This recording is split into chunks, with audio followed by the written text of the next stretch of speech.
Hello students, आप सभी लोगों का री क्लासेस के इस ऑनलाइन प्लेटफॉर्म पे स्वागत है। तो बच्चों, हम लोग जैसा कि प्रीवियस क्लास में हम लोग मोशन चैप्टर के बारे में पढ़ रहे हैं और इसकी ऑलरेडी 2 क्लासेस हो चुकी हैं। आज हम लोग तीसरी बार मिल रहे हैं।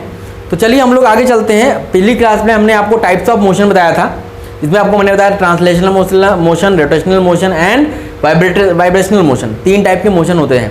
तो हमें इस चैप्टर में जो पढ़ना है वो हम लोग को केवल ट्रांसलेशनल मोशन के बारे में पढ़ना है। तो चलिए आज हम आगे बढ़ते हैं। मैंने आपको लास्ट क्लास में फ्रेम ऑफ रेफरेंस के बारे में बताया था कि और कोई ऑब्जेक्ट पॉइंट ऑब्जेक्ट कब होगा उसके बारे में मैंने डिस्कस किया था। चलिए आगे चलते हैं और अब बात करते हैं कि स्केलर क्वांटिटी या वेक्टर क्वांटिटी क्या होती हैं। तो हेडिंग डालिएगा स्केलर क्वांटिटीज। स्केलर क्वांटिटीज और वेक्टर क्वांटिटीज में क्या डिफरेंस है? देखो, स्केलर क्वांटिटीज वे क्वांटिटीज होती हैं जिनका केवल मैग्नीट्यूड होता है, कोई डायरेक्शन नहीं होता है। मतलब जिनको रिप्रेजेंट करने के लिए हमें केवल मैग्नीट्यूड की ज़रूरत पड़ती है। भैया, किसी को बताने के लिए हमें केवल मैग्नीट्यूड की ज़रूरत पड़ती है, डायरेक्शन की ज़रूरत नहीं पड़ती है। तो उसको हम लोग बोलते हैं स्केलर क्वांटिटी। जैसे कि हमारा जो डिस्टेंस है, ये हमारा क्या है? ये हमारा स्केलर क्वांटिटी है। डिस्टेंस क्या है? हमारा स्केलर क्वांटिटी है। लेकिन जो हमारा डिस्प्लेसमेंट है, डिस्प्लेसमेंट क्या होता है? ये हमारा वेक्टर क्वांटिटी होता है। मतलब डिस्प्लेसमेंट में हमें डायरेक्शन की भी जरूरत पड़ेगी, लेकिन डिस्टेंस को बताने के लिए हमें बस केवल इतना चाहिए, कितना किलोमीटर, कितना मिलीमीटर, कितना सेंटीमीटर, कितना मीटर, ये बस आपको डिस्टेंस मेजर करा देगा। लेकिन डिस्प्लेसमेंट के लिए हमें, अगर यहाँ से दिल्ली तक का डिस्टेंस की बात करेंगे तो मान लेते हैं कि वो 125 किलोमीटर है। लेकिन अगर डिस्प्लेसमेंट की बात करेंगे तो डिस्प्लेसमेंट मतलब सबसे छोटा जो पाथ होगा वो हमारा डिस्प्लेसमेंट कहलाएगा। और उसके लिए हमें क्या बताना पड़ेगा? डायरेक्शन बताना पड़ेगा। ठीक है, तो लिखिएगा अ physical quantity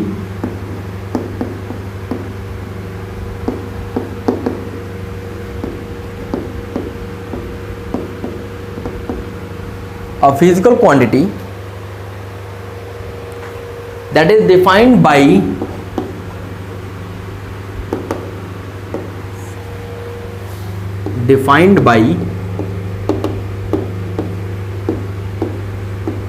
magnitude only.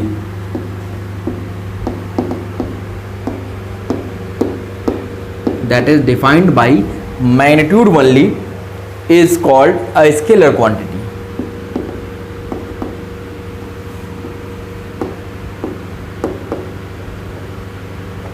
Is called a scalar quantity. ठीक, इनके एग्जाम्पल की बात कर लेते हैं। एग्जाम्पल में आप लिख लीजिएगा, बहुत सारे हैं, आप अपने से खुद भी डिसाइड कर सकते हैं। Mass, distance, time, work, power, energy, work, power, energy, ये सब क्या है? ये सब हमारे स्केलर क्वांटिटीज हैं। अब हम लोग आगे बात करते हैं vector quantity.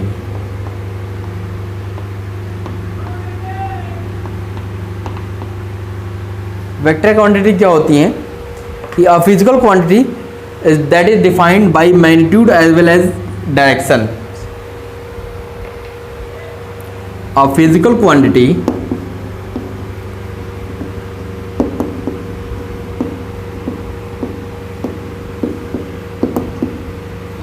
quantity that is defined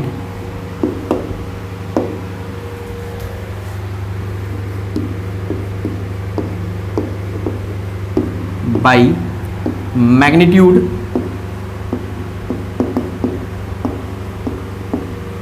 as well as direction is called vector quantity. जिसके लिए हमें दोनों की जरूरत पड़ती है उसको हम लोग क्या बोलते हैं? उसको हम लोग बोलते हैं वेक्टर क्वांटिटी है। जैसे एग्जांपल में लिख लीजिएगा, डिस्प्लेसमेंट हो गया, फोर्स हो गया, मोमेंटम हो गया, डिस्प्लेसमेंट, फोर्स, मोमेंटम और भी बहुत सारे होंगे, लिख लीजिएगा आप। ठीक है, तो इसको हम लोग क्या बोलेंगे, इसको हम लोग बोलेंगे वेक्टर क्वांटिटी। ठीक है, समझ आ गया। अब हम जब स्केलर और वेक्टर समझ लेते हैं तो अब हम इसके बारे में एक डिफरेंस भी लिख लेते हैं। नोट कर लीजिएगा इसको बच्चों। ओके, इरेज करूं। हम क्या करते हैं, स्केलर और वेक्टर में डिफरेंस लिख लेते हैं। कभी कभी क्वेश्चन पूछता है, जानते रहेंगे तो काम देगा।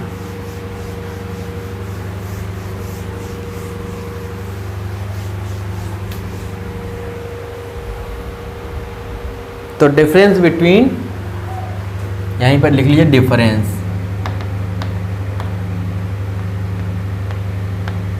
Difference between scalar and vector quantities. ठीक, तो एक तरफ लिख लीजिएगा स्केलर क्वांटिटीज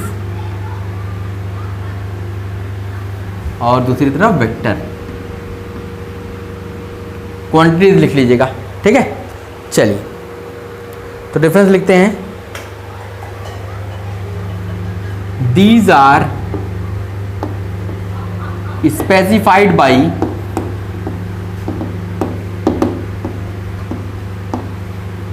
magnitude only। ये वही जो डिफिनेशन लिखी है वही चीज लिखना है। These are specified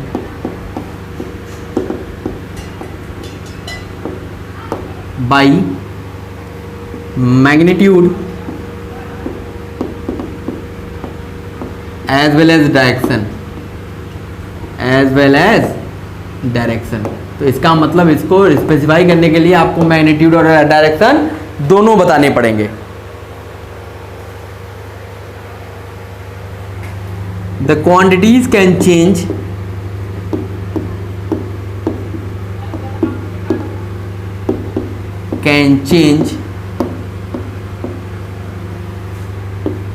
by change only in magnitude।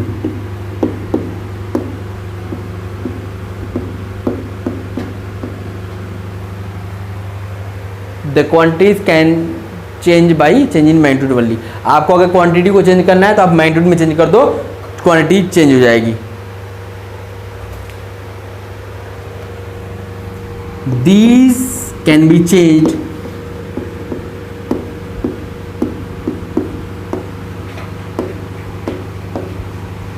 either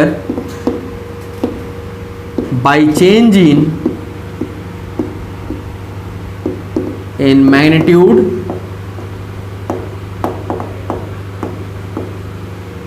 और डायरेक्शन। इनमें से कोई भी आप एक बदल दीजिए तो वो चेंज हो जाएगा। ठीक है, आप मैग्नीट्यूड बदल दो तो भी चेंज हो जाएगा, या डायरेक्शन बदल दो तो भी चेंज हो जाएगा, या दोनों बदल दिया तो भी चेंज हो जाएगा। ठीक, तीसरा लिख लीजिएगा। These quantities are added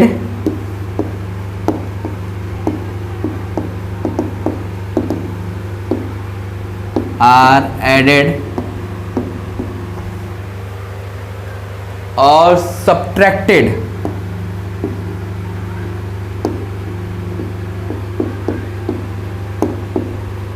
by law of ordinary algebra। Ordinary algebra.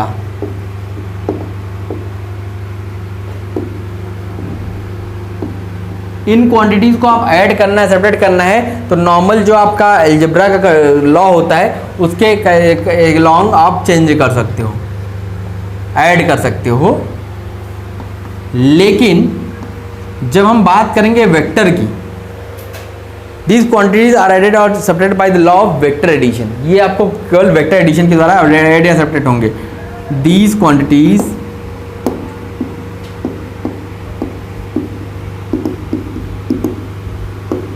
are added or subtracted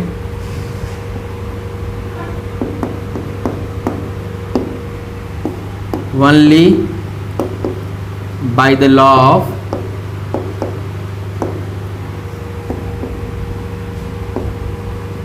vector addition.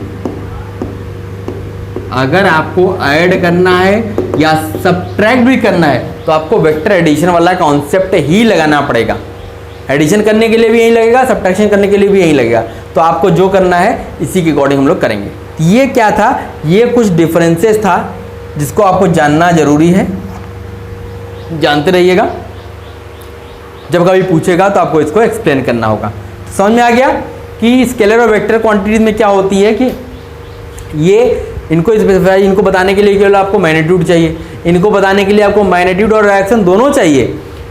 In quantities को चेंज करना है तो मैग्नीट्यूड बदल दीजिए, इनको बदलने के लिए आपको दोनों में से कोई भी बदल दीजिए तो भी चेंज हो जाएगा। और इनको ऐड करने के लिए या सेपरेट करने के लिए आप नॉर्मल जो अलजेब्रा यूज करते हो एडिशन सब्ट्रैक्शन, उसके थ्रू आप ऐड सेपरेट कर सकते हो। लेकिन इसको ऐड या सेपरेट करने के लिए हम लोग को वेक्टर अलजेब्रा जानना पड़ेगा। बिना वेक्टर अलजेब्रा जाने हम इसको ऐड और सब्ट्रैक्ट नहीं कर सकते। ठीक है, तो इतना समझ में आ गया। अब इतना नोट कर लीजिए, फिर हम लोग आगे चलेंगे। चलो बच्चों, अब हम लोग आगे चलते हैं और हम बात करते हैं। अब हम लोग को आगे पढ़ना है डिस्टेंस और डिस्प्लेसमेंट। अब ये क्या होता है, जैसा कि आप लोग बहुत पहले से जानते हो कि डिस्टेंस क्या होता है। डिस्टेंस आपको पता होगा। देखो डिस्टेंस क्या होता है, the length of actual path, the length of actual path taken by traveled by a particle between initial and final position in a given interval of time। देखो इसको ऐसे समझो, जैसे मान लिया यहां हमारा ऑब्जेक्ट था ए पॉइंट पे, ए पॉइंट पे हमारा ऑब्जेक्ट था। ये ऑब्जेक्ट कहां गया, पहले पॉइंट बी पे गया, फिर यहां से पॉइंट सी पे गया, फिर यहां से पॉइंट डी पे आया। पहले कहां था, पहले पॉइंट ए पे था, ए से बी गया, बी से सी गया, सी से डी पे आया। तो जो एक्चुअल ये पाथ है जिसपे से गया है, इस पाथ की लेंथ आप नाप लो, वही हमारा क्या होगा, डिस्टेंस ट्रेवल्ड होगा। वही हमारा क्या होगा, वही हमारा डिस्टेंस ट्रेवल्ड होगा। तो लिखो definition, the length of actual part, the length of actual path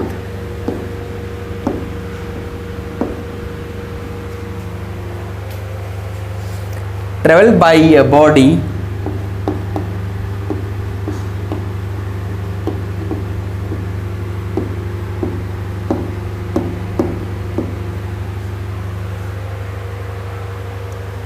between initial and final position, between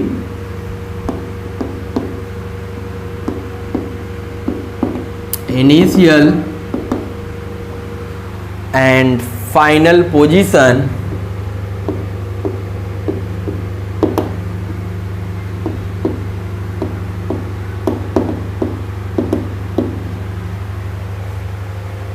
in a given interval of time, in a given interval of time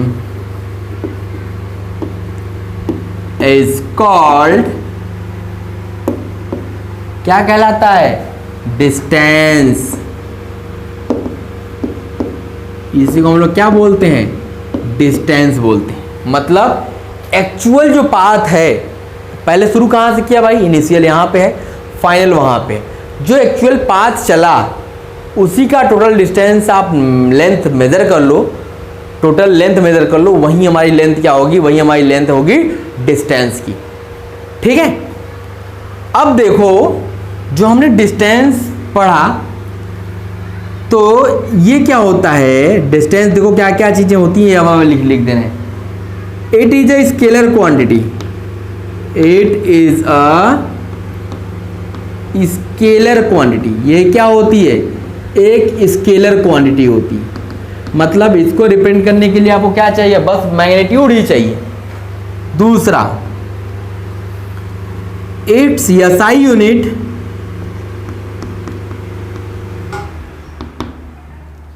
इसका SI unit होता है metre, and CGS unit क्या होता है, centimetre. ठीक है, देखो SI का मतलब होता है इंटरनेशनल सिस्टम ऑफ यूनिट, इसी को एमकेएस सिस्टम भी बोलते हैं, और सीजीएस मतलब सेंटीमीटर ग्राम सेकेंड। इस सिस्टम में इसका यूनिट क्या होता है, सेंटीमीटर होता है, और एमकेएस सिस्टम में यूनिट क्या होता है, मीटर होता है। ठीक, और क्या होता है, distance is always positive. Distance हमेशा क्या होता है, हमेशा पॉजिटिव होता है, ये निगेटिव नहीं हो सकता, कभी भी जीरो नहीं हो सकता। डिस्टेंस हमेशा कुछ ना कुछ होगा। ठीक है, ये हो गया। अगला पॉइंट लिख लो,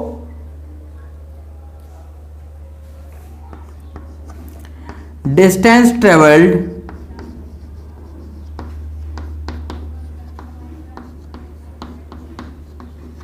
बाय व्हीकल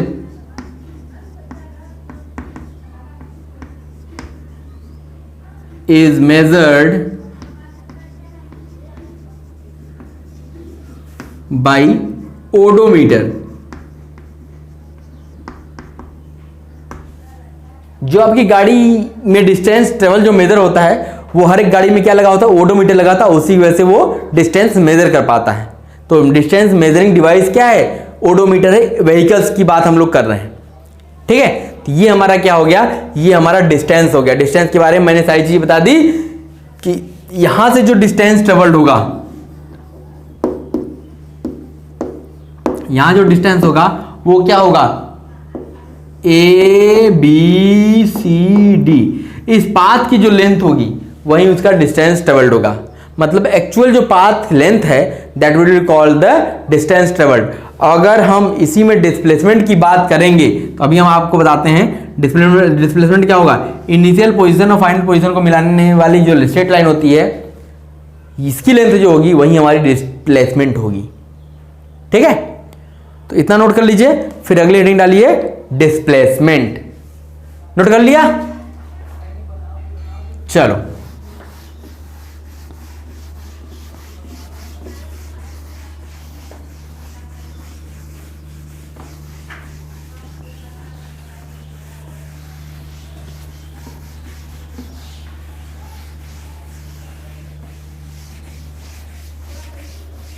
चलिए अगला हेडिंग डालिए डिस्प्लेसमेंट।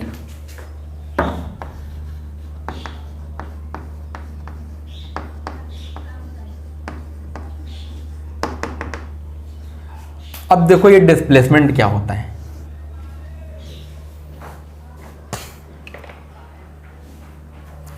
देखो डिस्प्लेसमेंट क्या होता है, द शॉर्टेस्ट पाथ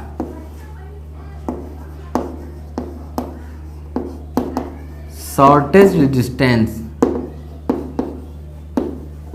जो शॉर्टेस्ट डिस्टेंस होती है from the initial position to the final position, from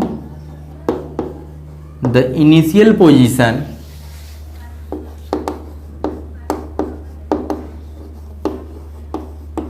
from the initial position to the final position,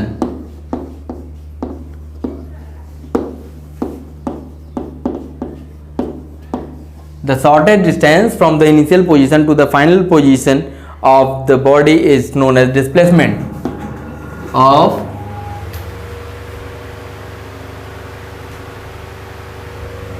the particle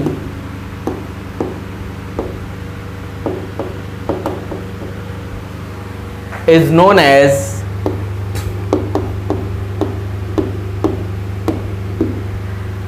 displacement। इसी को हम लोग क्या बोलेंगे, डिस्प्लेसमेंट बोलेंगे। देखो जैसे अभी प्रीवियस में मैंने जो बताया था कि यहाँ पे ए ऑब्जेक्ट था, ए से गया बी, बी से गया सी, सी से गया डी। ठीक है, तो यहाँ डिस्टेंस तो ए बी सी डी था, लेकिन डिस्प्लेसमेंट की अगर हम बात करेंगे तो इनिशियल पोजीशन ए है, फाइनल पोजीशन डी है। ये जो ए बी लेंथ होगी, इसी को ए डी, इसी को हम लोग बोलेंगे डिस्प्लेसमेंट। इसी लेंथ ए डी को हम लोग क्या बोलेंगे? डिस्प्लेसमेंट हम लोग बोलेंगे। ठीक है, चलो, मतलब डिस्प्लेसमेंट ऑफ पार्टिकल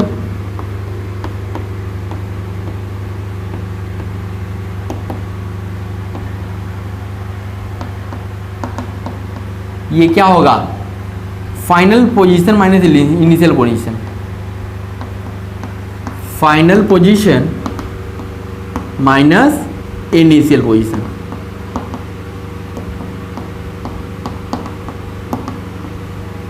यही हमारा क्या होगा? डिस्प्लेसमेंट होगा। ठीक, चलो कुछ इसमें भी हम लोग लिख लेते हैं।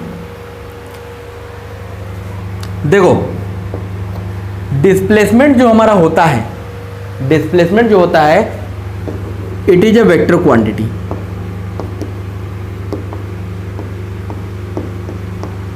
कौन सी क्वांटिटी होती है? वेक्टर क्वांटिटी होती है। मतलब इसको रिप्रेजेंट करने के लिए आपको डायरेक्शन और मैग्नीट्यूड दोनों चाहिए। दूसरा, इसका SI unit metre, CGS unit centimetre, वही होता है जो डिस्टेंस का होता है। अगला पॉइंट, इट इज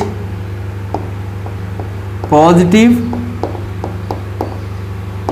नेगेटिव और जीरो। ये डिस्प्लेसमेंट आपका पॉजिटिव भी हो सकता है, नेगेटिव भी हो सकता है और जीरो भी हो सकता है। डिपेंड करता है कि क्या, कहाँ से आपने लिया हुआ है। तो ये पॉजिटिव, नेगेटिव, जीरो तीनों होता है।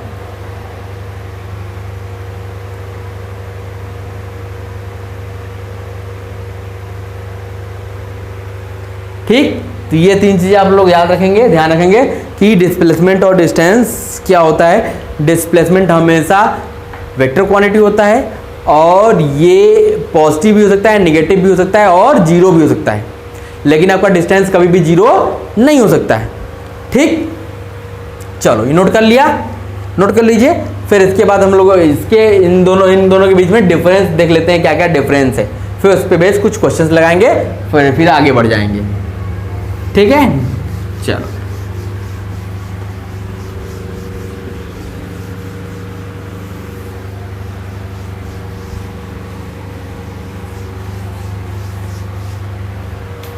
तो अब यहां लिख लीजिए डिफरेंस।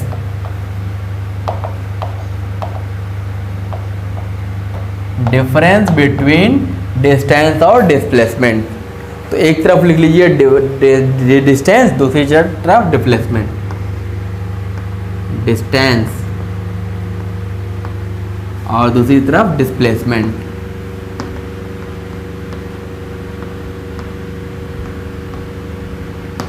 ठीक है, चलिए हम लोग डिफरेंस की बात कर लेते हैं, क्या क्या डिफरेंस है दोनों में।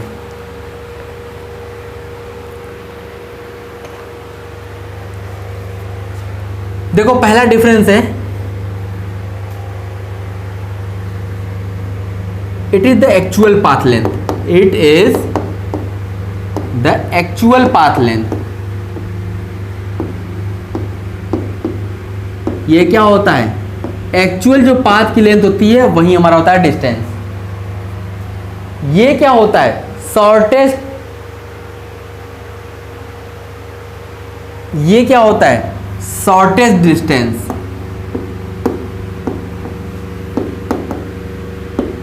ये क्या होता है? शॉर्टेस्ट डिस्टेंस होता है बिटवीन इनिशियल और फाइनल पोजीशन।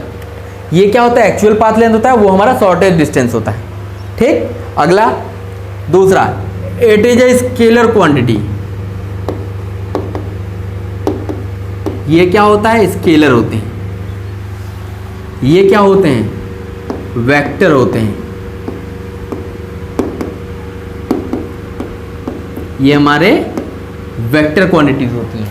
ठीक, तीसरे पे आ जाओ। तीसरा क्या होता है? It is always positive.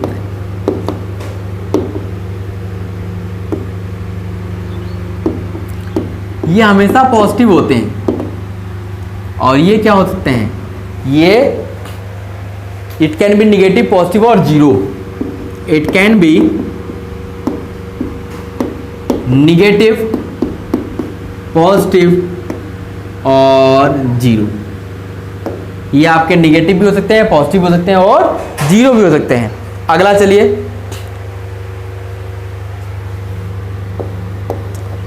Distance can be equal to और greater than displacement.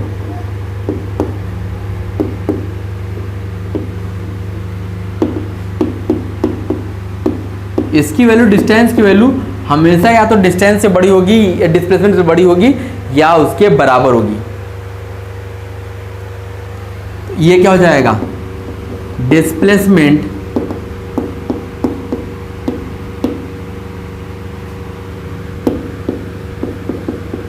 Can be equal और लेस देन डिस्प्लेसमेंट। डिस्टेंस की डिस्प्लेसमेंट की वैल्यू हमेशा डिस्टेंस या तो कम होगी या से बराबर होगी। ठीक, अगला difference,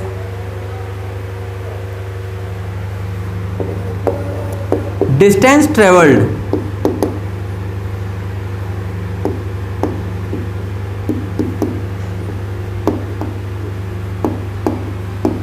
is not a unique path.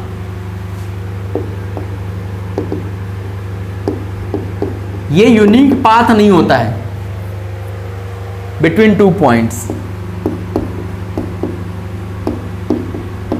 दो पॉइंट के बीच का ये यूनिक पाथ नहीं होता है। पाथ अलग अलग ले सकते हैं, लेकिन डिस्प्लेसमेंट जो होता है is a unique path between two points.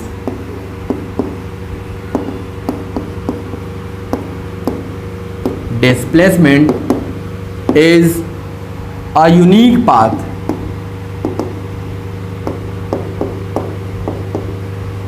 Between two points. दो पॉइंट्स के बीच का ये क्या होता है? यूनिक पाथ होता है। हमेशा डिस्प्लेसमेंट हमेशा यूनिक होगा। ठीक,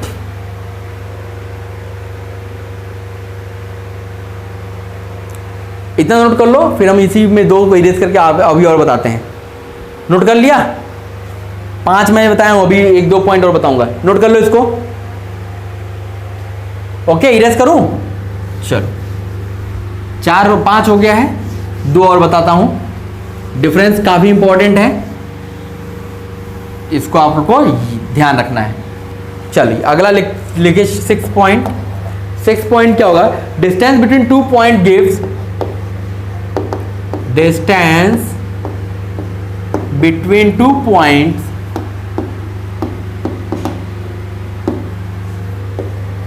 गिव्स, ये क्या बताता है? Give full information of the type, full information of the type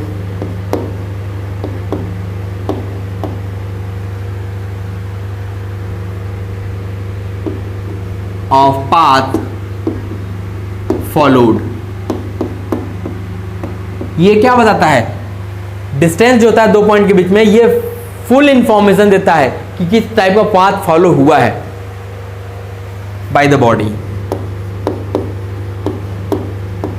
कैसा पाथ फॉलो हुआ है ये एग्जैक्ट आपको इंफॉर्मेशन देता है, लेकिन displacement does not give full information. Displacement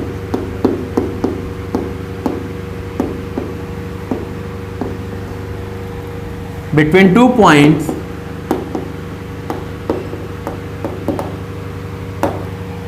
does not give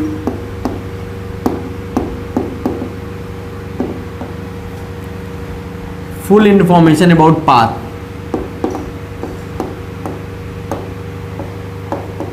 Full information about the type of path.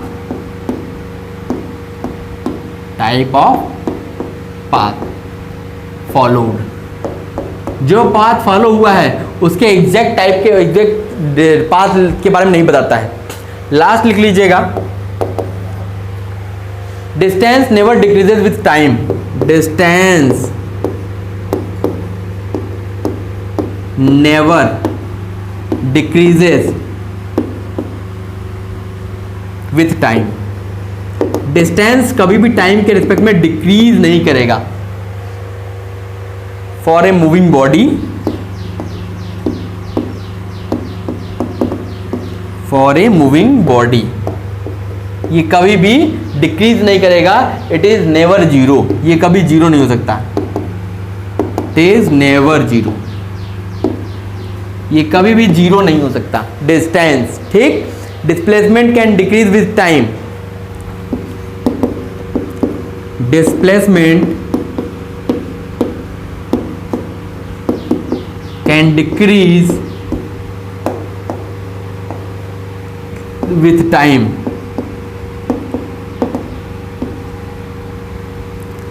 ये आपके फॉर ए मूविंग बॉडी के लिए ये आपका डिक्रीज कर सकता है.